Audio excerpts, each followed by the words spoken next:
Hey guys, this is Aaron from Breakdance Decoded, and on this volume of Ask Aaron, we have this question. How do I know if I'm learning X move the right way or X transition the right way? You know, my friends tell me all these things, you should learn this and that, and they're all conflicting. Okay, so here's my take on it. Right, there are multiple ways to learn a single move or a single transition. For example, rollback anything. Rollback air freeze, rollback air chair, rollback baby freeze. There's so many ways in just one of them. Okay? All you gotta do is explore.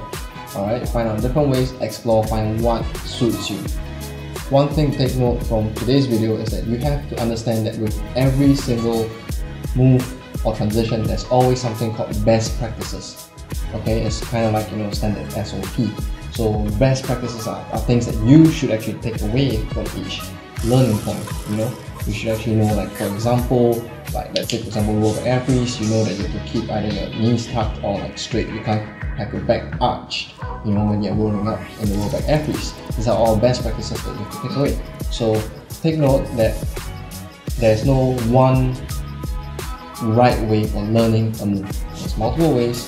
Find your own way, find the one that suits you best.